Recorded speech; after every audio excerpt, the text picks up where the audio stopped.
तो finally everything was ready. आपके सामने है, plastics were looking amazing and अल्हम्दुलिल्लाह गाड़ी के अंदर भी जब मैंने फाइनली सारे प्लास्टिक्स फिट कर दिए, कोई चीज़ ऐसी नहीं लग रही थी जिसमें कोई कमी हो। अल्हम्दुलिल्लाह we have crossed 300 subscribers at this point and 1000 subscribers पे गिव अवे है, ये बात आपने नहीं बोली।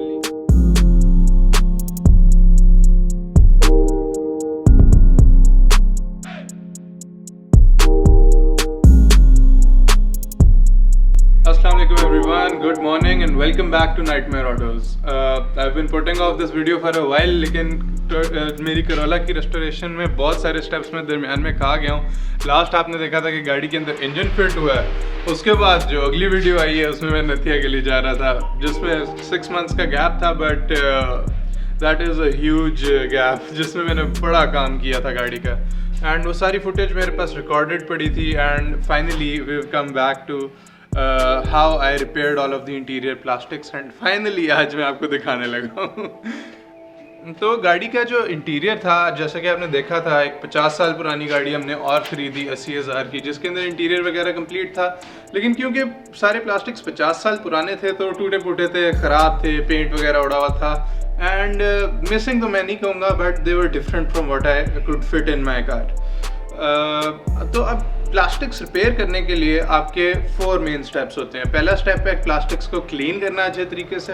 दूसरा स्टेप है प्लास्टिक्स को रिपेयर करना, क्योंकि बहुत सारी जगहों से टूटे हुए थे, इनको रिपेयर करना इतना आसान था नहीं कि सिर्फ एल्फी लगा दी या ग्लू लगा के रिपेयर कर दिए। मैं चाहता था ये 0 मीटर लगे, तो इनको प्रॉपर तरीके से रिपेयर करना।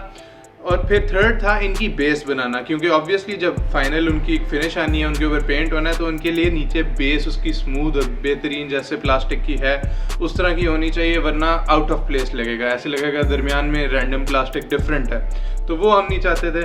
एंड फोर्थ स्टेप उसका ये था कि प्लास्टिक को पेंट करना। एंड ये सारे स्टेप्स मैंने किए over the course of a month, क्योंकि बहुत सारे प्लास्टिक्स थे एंड अल्हम्दुलिल्लाह over the course of the month I transformed the plastics and they started looking as good as new.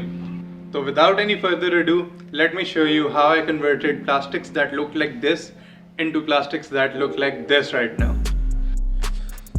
तो मैंने सारे प्लास्टिक्स एक तरह से ख़रीद लिए थे और अब मेरे पास आ तो गए थे, बट क्योंकि वो वॉलनट फिनिश में थे और इतनी देर गाड़ी बाहर खड़ी रही बारिशों में, धूप में, तो वॉलनट फिनिश वाले सारे प्लास्टिक्स ख़त्म हो गए थे। तो मेरे पास ओनली ऑप्शन ये थी कि जो वॉलनट फिनिश लगी हुई थी उसको मैं स्क्रैच करके उतारूँ, सारे प्लास्टिक्स अच्छी तरह साफ़ करूँ और उन्हें रीपेंट करूँ। तो पहला प्रोसेस मैंने यही स्टार्ट किया, सारे प्लास्टिक्स डिसमेंटल करना स्टार्ट किए, स्पीडोमीटर सारा खोला और जो रेडियो वाला और एयर कंट्रोल यूनिट है उसको भी खोला, और जिन जिन पार्ट्स को मैं जिस हद तक खोल सकता था सब मैंने खोल के रख लिया। अब खोलने के बाद मैंने पहले तो एक अनऑर्थोडॉक्स काम किया, स्क्रू ड्राइवर लेके मैंने वॉलनट फिनिश स्क्रैच ऑफ की, जो कि मुझे बड़े ध्यान से करना पड़ा, क्योंकि प्लास्टिक है और मेटल अगर प्लास्टिक के ऊपर ज़्यादा ज़ोर से स्क्रैच हो जाए तो पीछे निशान छोड़ जाता। तो मैंने अच्छी तरह पहले सारी वॉलनट फिनिश साफ़ की। साफ़ करने के बाद मुझे ये भी नज़र आया कि अगर कोई प्लास्टिक क्रैक्ड है और वॉलनट फिनिश के नीचे मुझे पता नहीं चला, वो भी मेरे सामने ज़ाहिर हो गया, तो ये एक अच्छी बात थी। खैर आहिस्ता आहिस्ता सारी वॉलनट फिनिश साफ़ हो गई। मैंने फिर एक वायर ब्रश लिया, पहले उससे पानी से ट्राई किया कि अच्छी तरह साफ़ करूं, फिर मुझे सर्फ एक्सेल भी यूज़ करना पड़ा। तो सर्फ एक्सेल यूज़ करने के बाद मैंने देखा प्लास्टिक्स बहुत अच्छी कंडीशन में आ गए थे एंड जो डैशबोर्ड के ऊपर प्लास्टिक्स लगने थे, for example the speedometer, air control unit और ग्लव कंपार्टमेंट का कवर, ये सारे अच्छी कंडीशन में थे, तो मैंने इनको रखा साइड पे। और जो प्लास्टिक ज़्यादा टूटे फूटे थे पहले मैंने अपना फोकस किया उनकी तरफ, उनको भी इसी तरह अच्छी तरह वायर ब्रश से साफ़ किया और फिर हम गए नेक्स्ट स्टेप पे रिपेयरिंग वाले। अब रिपेयरिंग के लिए मैंने एक ख़ास काविया तैयार किया था जिसका एंड मैंने ख़ुद ही फ्लैट किया था एक हथौड़े के साथ। अब इससे क्या होना था कि मैं इवनली हीट कर सकता था प्लास्टिक को और उसके दरमियान कट्स भी डाल सकता था, जिसको मैं दोबारा फ्लैट करके प्लास्टिक को स्ट्रेंथ दे सकता था। तो पहले तो मैंने प्लास्टिक के सारे पीसेस आपस में रखे, उनके अंदर थोड़ा सा मेल्ट किया ताकि वो अपनी पोजीशन में आए, और फिर मैंने एक स्प्रिंग पकड़ा, उसको फ्लैट करके उसके पीसेस काट लिए। नाउ वो जो फ्लैट पीसेस थे वो मैं यूज़ कर सकता था as a strengthening bond between the piece of plastics. इससे क्या होना था कि फ्यूचर में प्लास्टिक ने उतनी आराम से बेंड नहीं होना था और प्लास्टिक में कोई वो क्रैक्स उतनी ईजिली दोबारा आने नहीं थे।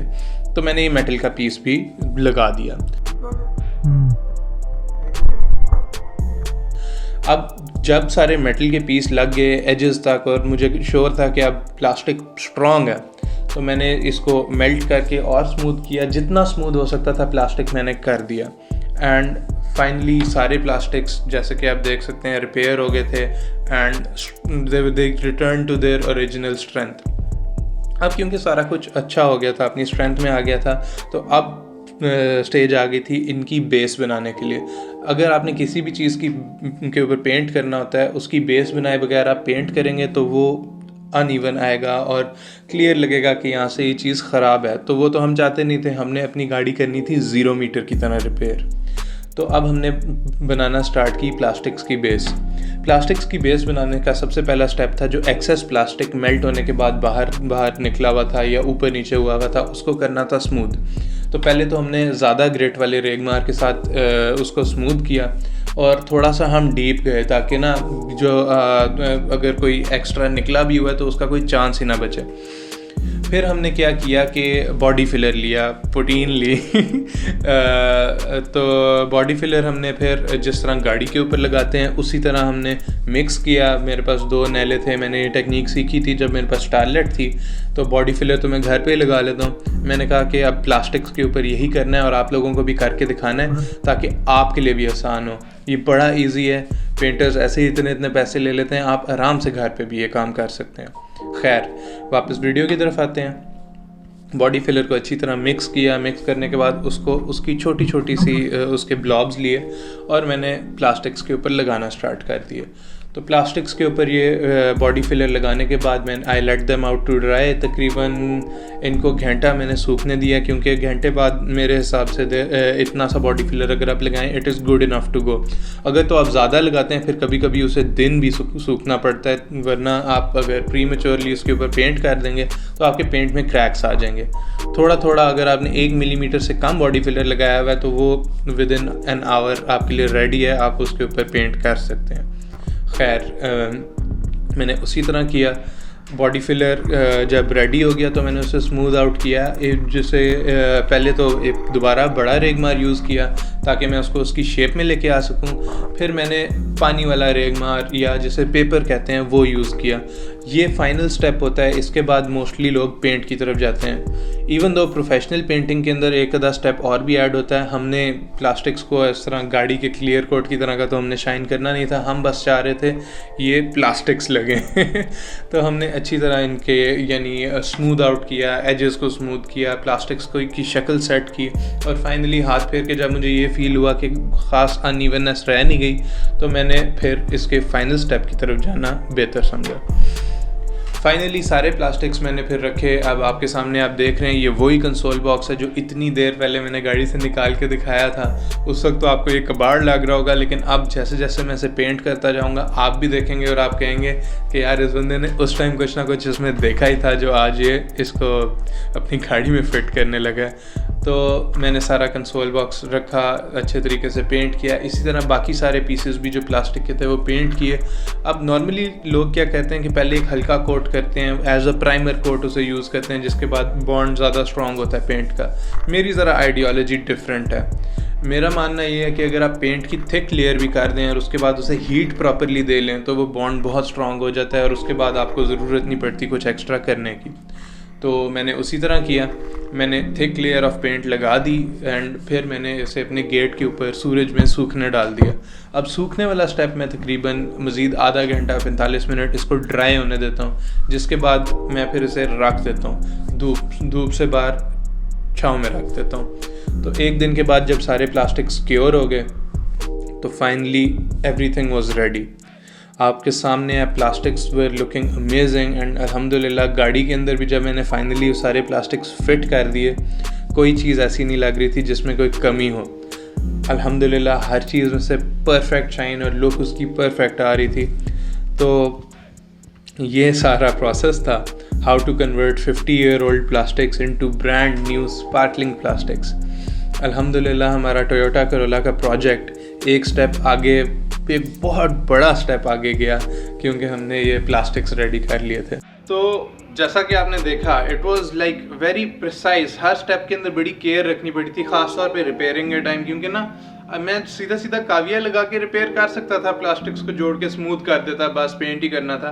लेकिन थोड़ी देर बाद उन प्लास्टिक्स में क्रैक्स आने लग जाने थे, उन्होंने दोबारा टूटने लग जाना था, जो मैं नहीं चाहता था। मैं चाह रहा था इस गाड़ी को अगर मैंने रिस्टोर करना तो पूरी तरह प्रॉपर तरीके से रिस्टोर करूँ। एंड अल्हम्दुलिल्लाह जो छोटी सी जो स्टील की वायर्स मैंने दरमियान में लगाई थी, that did the trick. Plastics बिल्कुल स्ट्रॉन्ग हो गए, बिल्कुल न्यू जैसे हो गए। एंड अल्हम्दुलिल्लाह अब मेरी गाड़ी में जहाँ भी लेके जाता हूँ कोई देख के बता नहीं सकता कि प्लास्टिक्स मैंने रिपेयर किए हैं या किसी से करवाए हैं या न्यू लगवाए हैं, because they look absolutely stunning in the car. और अब मैं एंड तक गया हूँ, मैंने कहा कि अगर कोई चीज़ मिल नहीं रही मैं अपने हाथ से बना के लगाऊँ, लेकिन इसका सब कुछ कंप्लीट ज़रूर करना है। Anyways, I hope you like today's video.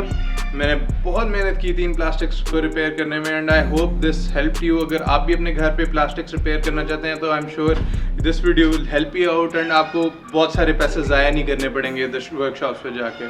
So that's all from my side. If you like the video please hit the like button below. YouTube algorithm को इससे पता चलता है कि यार वीडियो मैंने अच्छी बनाई है। And if you are not already subscribe to the channel यार, and you come this far, please subscribe to the channel.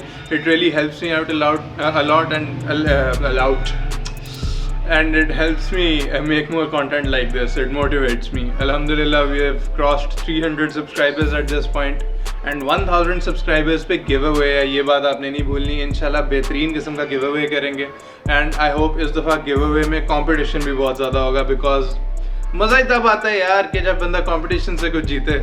ऐसे randomly giveaway, चलो मज़ा तो आता है चीज़ जीते बंदा, बट कंपटीशन का मज़ा फिर मुझे आएगा। बाकी टेक केयर, अल्लाह हाफिज़।